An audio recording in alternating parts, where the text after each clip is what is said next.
Ever wonder what really happens when you bury a shipping container? Man, it was hard. It might sound like a good idea, but please don't ever try this unless you have at least $4,000 lying around and are prepared to work intensively for a whole month. And even if you build it, you'll soon find out that it was all for nothing. As you can see, the weight of the ground caused the curbside walls of the container to buckle in. Shipping containers can hold a lot of weight, but only on the corners, not on the sides. Here's a closer look. And don't forget about the water. What if the shipping container collapses and buries everyone inside? What if a secure shelter suddenly becomes a death trap for you and your entire family? Luckily, there's a better way. Way better, way cheaper, way safer, but most importantly, way easier than burying a shipping container. And it's also waterproof, so no matter how close the water table is, it won't bother you one bit. But just like you, I didn't know about it. Yet. I only started to bury my shipping container after I discovered my home was close to a strategic nuclear target. And with so many of them, yours might be as well. Ever wondered if you're living in one of America's death zones? In the next few minutes, I'm going to show you the U.S. nuclear target map, and you'll find out if you're living in a death zone. Once a nuke is heading your way, you might think that there isn't much left to do. But you would be wrong.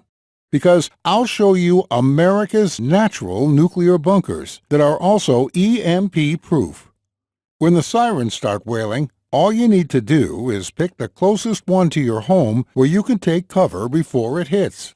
Sometimes, shelter is so close, but you have no clue about it. You could be sitting right on top of it this very second. That's the case in Detroit, where just 1,200 feet below the city, there's a salt mine outfitted with everything you need, and that could easily shelter the entire population of the city. Other cities like Houston and Cleveland are also situated over similar salt mines.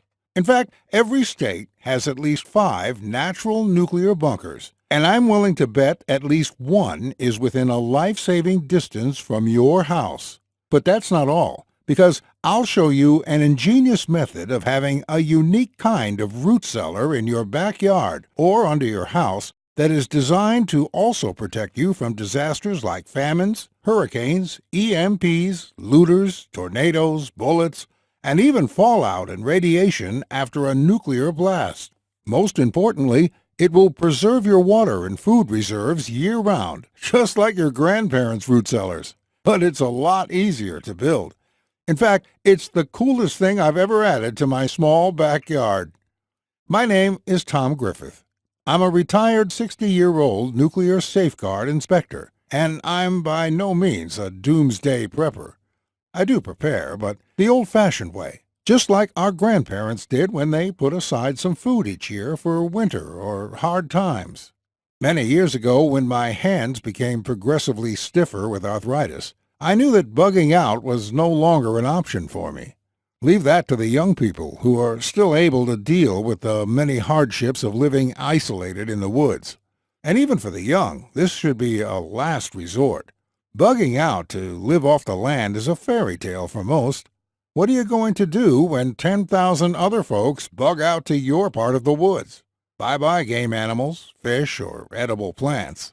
Or if someone assumes they will bug out to the country, we of the country are not going to be that welcoming of intruders on our property. Bugging out and not belonging to that area could get you killed quicker than any of the other reasons. Now, you probably don't consider your small neighborhood or dead-end street a community, but let some disaster happen, and you'll see humans come together for safety and support, at least in the beginning. Listen, even if you have only 2 weeks' worth of food and water at home, that is nothing to sneeze at. So my advice is to find a way to stay at home and bug in. Leave only if you really have to, and only after I've shown you where you can find the closest natural bunker to your home. Our grandparents had their root cellars, and not only did they have supplies for months there, but it was also a place to take shelter when a storm hit or in times of crisis. So I decided to find a simple way to have a root cellar where I can keep all my stockpiles and everything that I grow in my backyard without it spoiling, but also to serve as a shelter for me and my family, one that can withstand hurricanes, tornadoes, and even nuclear fallout. It also had to be hidden from looters after an EMP and supplies you with food and water in an economic crisis, safety during civil unrest, or anything else you can think of. While I did find other ways to make a root cellar or a bunker, they were all either too time-consuming or too expensive, $10,000 or more. That's when something really strange happened.